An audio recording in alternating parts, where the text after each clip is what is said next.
Alan, sudah keluar. Masih ada ini namanya.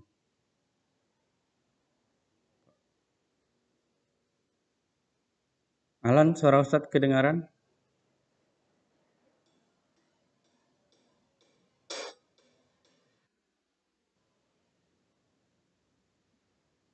Kalau gitu, Faris saja, Faris. Minta tolong Faris dipimpin doa. Videonya dibuka, Faris. Biar kelihatan lah.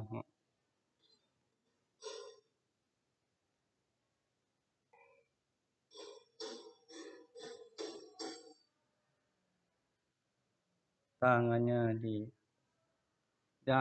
diangkat, kepalanya ditundukkan. Mana suaranya ini yang lain? Faris.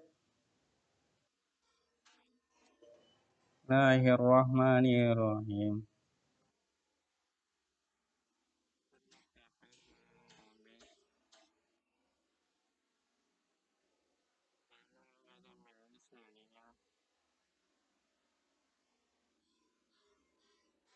Ya, Assalamualaikum warahmatullahi wabarakatuh.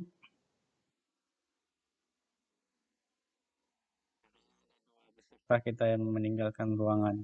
Ya, semoga dipermudah ilmu-ilmunya ya. Insyaallah. Ya, insyaallah kita PKN kali ini melanjutkan tema 7 ya. Masih ada sedikit tersisa tentang persatuan dan kesatuan. Suara Ustadz kedengaran, Raffi? Jelas? Ya. Nah, jadi kita lanjutkan karena nanti tidak ada tema 9, ini tema terakhir kemungkinan ya. Tema terakhir mungkin nanti diakhiri dengan ujian sekolah. Karena untuk ulangan tema waktunya mungkin tidak berbarengan. Jadi tema 8 ini nanti diakhiri dengan ujian sekolah. Jadi ujian sekolahnya IPA, IPS, PKN dan yang lainnya selain 3 mapel tadi kan, misal mapel bahasa Indonesia Senin, matematika Selasa, Rabu apa tadi? IPA. Kamisnya langsung dilanjutkan mapel-mapel yang lain ya, kemungkinan seperti itu. Jadi dipersiapkan belajarnya. Kita share screen dulu.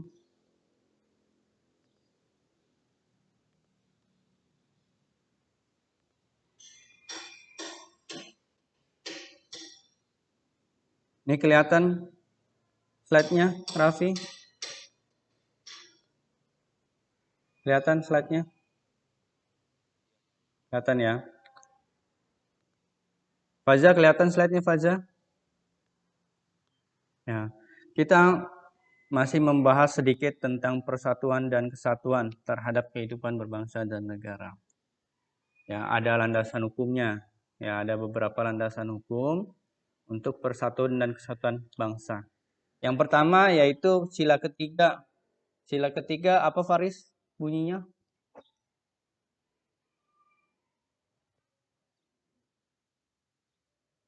Apa, Faris? Sila ketiga.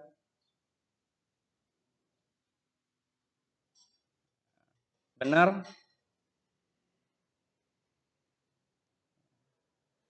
Pancasila jangan sampai lupa ya, karena itu dasar-dasar penting. Nanti bakal terus itu. Siapa tahu suatu saat nanti kalian ditanya adiknya ke, ya kan? Kemudian nomor 2 ya, landasan konstitusional, yaitu landasan yang berdasar pada Undang-Undang 1945. Terdiri dari pembukaan alinea keempat, negara Republik Indonesia yang berkedaulatan rakyat dengan berdasarkan kepada Persatuan Indonesia. Kemudian dalam pasal-pasal di Undang-Undang 1945, di pasal 1 ayat 1 menyatakan bahwa negara Indonesia adalah negara kesatuan yang berbentuk republik. Nah, namanya juga NKRI ya, Negara Kesatuan Republik Indonesia. Kemudian pasal 30 ayat 1 menyatakan bahwa tiap-tiap warga negara berhak dan wajib ikut serta dalam usaha pembelaan negara. Ya, syarat-syarat tentang pembelaan diatur dengan undang-undang. Pasal 32, 35, dan 36. Ya, jadi kita harus membela negara dengan apa tadi? Menjaga persatuan dan kesatuan. Membela negara itu bukan hanya membela dari tentara, misalnya pihak luar ya, ancaman dari perang luar, tetapi di dalam negara juga harus dijaga, yaitu persatuan dan kesatuan. Kemudian nomor 3, landasan operasionalnya yaitu ketetapan MPR atau yang biasa dikenal TAP MPR nomor 4 tahun 1999 tentang garis-garis besar haluan negara. Seperti itu ya untuk dasar hukumnya. Kemudian alat pemersatu bangsa ya. Kenapa sih pentingnya ada alat ini? Karena biar negara kita menjadi aman, tenang, dan nyaman serta tentram ya. Aman, tenang, nyaman, dan tentram ya. Siapa sih yang nggak mau aman ya? Aman, nggak ada konflik. Ya coba kalian lihat berita terbaru. Berita terbaru konflik ada di mana, negara mana? Ya Myanmar ya. Nggak pengen kan kita seperti itu kan? Makanya persatuan dan kesatuan Indonesia itu perlu dijaga. Ya, kita pernah tahun 1998 ya demo besar-besaran oleh mahasiswa. Ya kalau kalian pernah lihat atau pernah baca ya menurunkan Soeharto ya seperti itu, negara dalam kekacauan saat itu ya kan. Kita tidak ingin jadi seperti itu lagi. Oleh karena itulah persatuan dan kesatuan perlu dijaga. Kalau Myanmar itu adalah kudeta militer. Jadi presidennya ini dikudeta nih oleh tentaranya. Kata tentaranya, turun kamu presiden. Jadi presidennya ini diambil alih oleh tentara, ya kan? Nah, seperti itu. Tentara kan punya alat, punya senjata dan sebagainya, ya. Kudeta itu bukan hanya terjadi di Myanmar, pernah terjadi di Mesir, ya. Jadi presiden Mesir itu juga dikudeta oleh militer waktu itu. Gak lama, 2 tahun, ya Salsa. Jadi kudeta di Mesir juga sama seperti di Myanmar, tapi di Mesir tidak terjadi demo, ya. Presiden waktu itu di Mesir juga terjadi kudeta, ya. Hal-hal ini kita tidak inginkan di Indonesia, semoga tidak terjadi, ya. Yang terpenting oleh karena itu kita menjaga persatuan dan kesatuan bangsa. Nah, ini alat pemersatunya. Yang pertama adalah lambang negara burung Garuda. Ya, alat pemersatu. Yang biasa kita lihat ya, kalau misalnya timnas main kan ada itu kan lambang burung Garudanya ya. Katanya Garuda di dadaku, ya kan? Yang sering bola ya kan pastinya. Garuda di dadaku biasanya itu ada juga lagunya ya. Lagu bolanya. Kemudian semboyan negara Indonesia adalah Bhinneka Tunggal Ika ya. Sering kita lihat ya. Kemudian bahasa persatuan Indonesia adalah bahasa Indonesia. Ya kenapa harus ada bahasa persatuan? Ya, karena misal nanti orang Bugis sama orang Jawa kan bahasanya beda kan? Bingung lah ya kan ya. Orang Bugis bahasa Bugis, orang Jawa bahasa Jawa yang enggak ngerti. Ya, oleh karena itu adanya bahasa Indonesia sebagai bahasa persatuan agar ketika pembicaraan dua daerah, dua suku itu menjadi paham dan mengerti. Dan kenapa menjadi bahasa persatuan juga? Karena di bahasa daerah ada kata-kata yang kemudian berbeda pemahamannya, berbeda arti. Kalau kita gunakan di suku lain pasti artinya jadi beda, ya kan? Seperti itu. Makanya kita gunakan bahasa Indonesia sebagai bahasa persatuan agar pemahamannya sama ya kan? Misal kata A, suku A, pemahamannya sama dengan suku B karena menggunakan bahasa Indonesia. Coba menggunakan bahasa daerahnya masing-masing, pasti berbeda pemahaman kan? Seperti itu. Oleh karena itulah pentingnya ada bahasa persatuan bahasa Indonesia. Bendera negara Indonesia, bendera merah putih. Sudah pasti. Lagu kebangsaan Indonesia Raya. Konsep wawasan Nusantara yaitu berpikir Nusantara. Kemudian kebudayaan daerah sebagai kebudayaan nasional. Dasar falsafah negara Indonesia, Pancasila. Bentuk negara kesatuan Indonesia. Kemudian konstitusi negara Indonesia, Undang-Undang 1945. Ini adalah alat pemersatu bangsa. Ya. Ada tambahan-tambahan lain yaitu seperti agama. Ya. Agama itu juga pemersatu bangsa. Kenapa? Karena dengan agama kita bisa belajar toleransi, ya kan? Nah, pentingnya toleransi, ya, memahami agama yang lain, ya kita tidak boleh mengganggu agama yang lain dan lain sebagainya. Itu adalah tambahan. Kemudian lembaga negara itu apa sih? Yaitu lembaga pemerintahan. Ya, lembaga pemerintahan. Ada yang tahu contohnya apa? Lembaga pemerintah yang sering kalian dengar? Ketika pemilu kita memilih siapa aja? Presiden, apalagi DPR, ya, wali kota. Ini negara ya, negara. Negara berarti cakupannya negara. Berarti ada presiden sama DPR, ya, seperti itu. Karena ini cakupannya negara, lembaga negara. Nah, lembaga negara sebelum amandemen. Ya, amandemen itu perubahan. Jadi Undang-Undang 1945 itu terjadi beberapa kali amandemen, ya. Nah, seperti itu. Jadi kalau misalnya teman-teman nanti jadi apa namanya? Dihukum ya, jadi sarjana hukum atau dan sebagainya atau politik, maka perlu memahami bahwa amandemen undang-undang itu di amandemen. Ya, jangan sampai nanti kita menggunakan undang-undang sebelum amandemen ya. Karena itu tidak berlaku. Ya, seperti itu. Yang berlakunya setelah amandemen. Ya, tetapi untuk sebelum amandemen ini menjadi sebuah pelajaran, masuk di pelajaran PKN misalkan ya, itu perlu kita ketahui. Sebelum amandemen dan setelah amandemen itu masuk di dalam pelajaran. Tetapi untuk hukumnya, dasar hukumnya yang digunakan adalah setelah amandemen. Ya, sampai sini paham Pak Zah?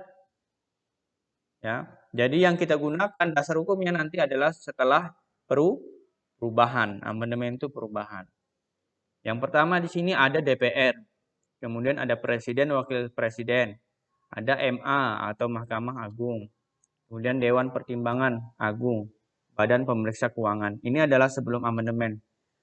Ya. Setelah amandemen, maka ada penambahan dan perubahan lembaga negara. Ya. Ini setelah amandemen ada MPR. Ya. Kemudian Dewan Perwakilan Rakyat, Dewan Perwakilan Daerah, ya, DPD. DPD biasanya di provinsi, ya. Kemudian ada Presiden dan Wakil Presiden, Mahkamah Agung, Mahkamah Konstitusi, kemudian Badan Pemeriksa Keuangan, dan Komisi Yudisial, ya. KY biasanya disebut. Yang hilang apa tadi? Yaitu Dewan Pertimbangan Agung ya. Ya kan? Dewan Pertimbangan Agung, kita lihat ya, yang ini tadi Dewan Pertimbangan Agung itu hilang, ya kan? Seperti itu. Dewan Pertimbangan Agung dihilangkan. Kemudian ada penambahan-penambahan yang lain. Ya, ini yang berlaku sekarang. Jadi ada tugas dan fungsinya negara masing-masing. Ya Rasya kenapa?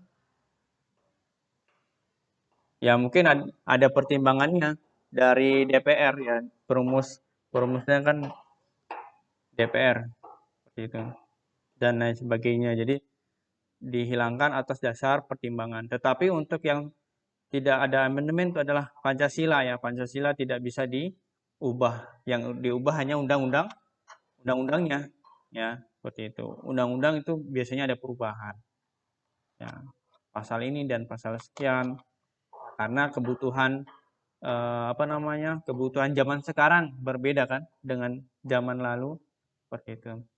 Zaman sekarang kebutuhannya berbeda lagi, ya. Nanti misal Badan Pemeriksa Keuangan Republik Indonesia, nanti itu ada kemudian ada lagi tambahannya KPK, ya kan ya, seperti itu. Tapi KPK ini sifatnya independen, ya. Independen artinya dia independen itu tidak bergantung pada pemerintah atau tidak bergantung pada perseorangan. Artinya dia berdiri sendiri, ya, itu. Jadi tidak ada intervensi. Pemerintah tidak boleh mengganggu KPK lagi bekerja, gitu. Itu namanya lembaga independen. Karena kalau diganggu pasti bakal ini ya, kalau suatu lembaga itu diatur ya, terlalu diatur nanti nggak jalan tuh, ya kan? Misalnya KPK diintervensi, diganggu. Mau nangkap koruptor malah nggak jadi. Karena ada orang yang mengganggu, gitu kan? Itu. Karena independen, dia bisa berjalan sendiri, ya kan? Nggak perlu ada gangguan dari luar, seperti itu. Nggak perlu ada yang mengatur gitu, mengatur. Kamu jangan nangkap ini deh, ya kan ya seperti itu. Padahal sudah jelas dia korupsi, ya. Itu yang kenapa Faza? Kirain ada yang mau ditanyakan. Kalau ada yang ditanyakan, silakan. Nah ini ya, itu perubahannya. Eksekutif, yudikatif, dan legislatif itu nanti bagian-bagian dari yang masuk-masuk, misalnya MPR masuk legislatif, DPR masuk legislatif, ya seperti itu. DPR masuk legislatif, legislatif ini nanti juga dikelompokkan, ya misal DPR ya legislatif.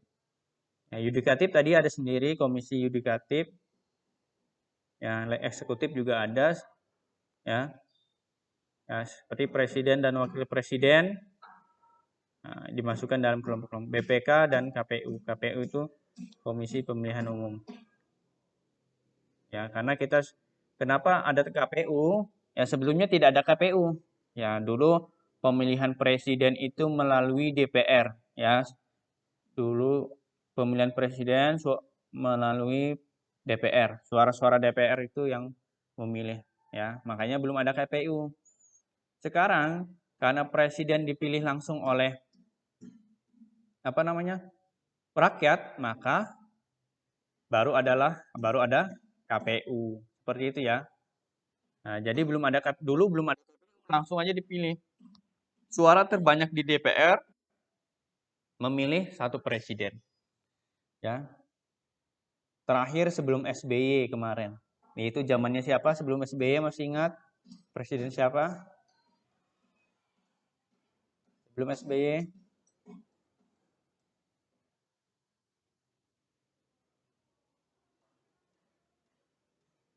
Sebelum SBY. Nah,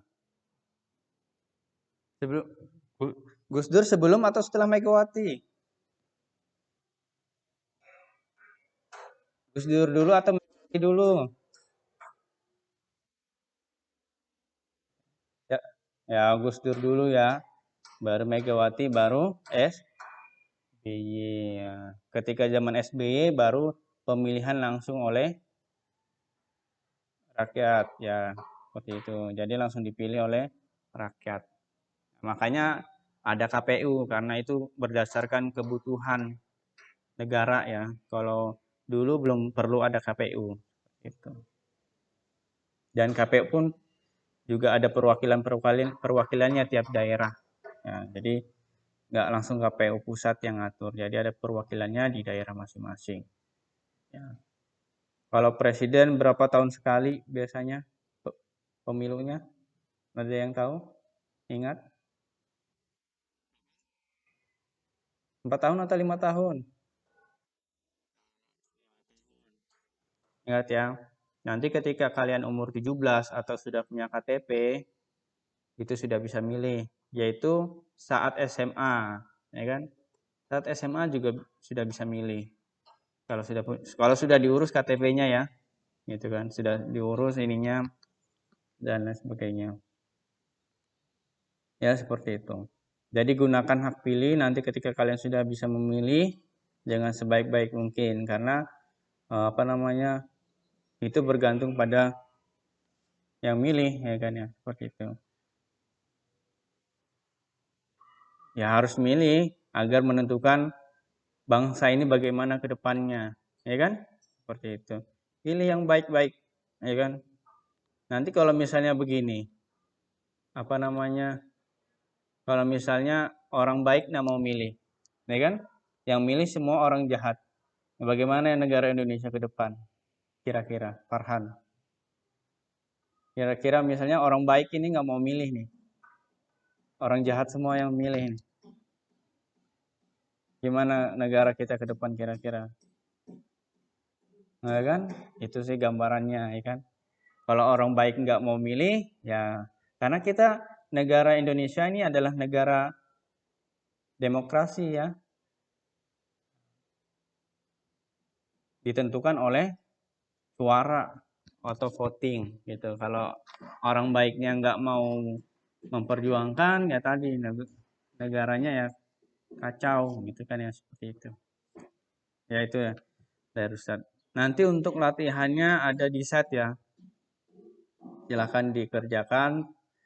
Ya 5 menit aja ngerjakan kan, sedikit aja, 10 soal, ya kan. 5 menit, pencet, selesai.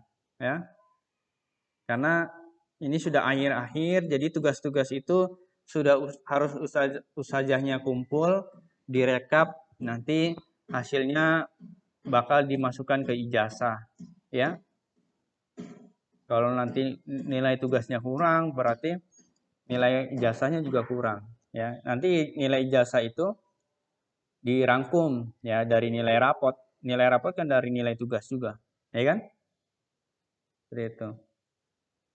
Ya tinggal sebulan lagi lah kurang lebih kita ini apa namanya ujian. Info terakhir ya ini belum final. Info terakhir kita tetap ujian tatap muka. Ya. Nanti satu ruangan itu 13 orang.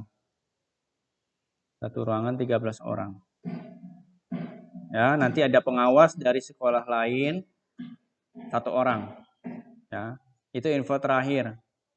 Nanti kalau ada info selanjutnya akan diinfokan kembali. Tapi itu belum fix ya, belum final infonya ya. Kemungkinan masih ada perubahan. Oke ya, Fazza, diperhatikan. Sekian dari Ustadz. Nanti kalau ada pertanyaan, silakan dijawab, silakan kerjakan tugasnya di saat ya. Siapa tadi? Faris, mana Faris? Silakan Faris, kita tutup.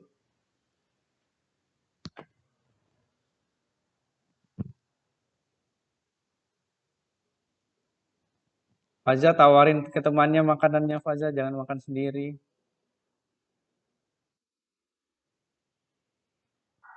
Nanti ada ngiler, Farhan ngiler itu.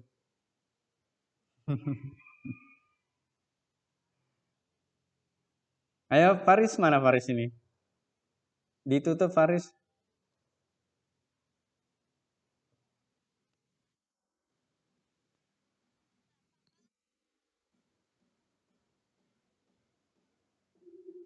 Baca doa.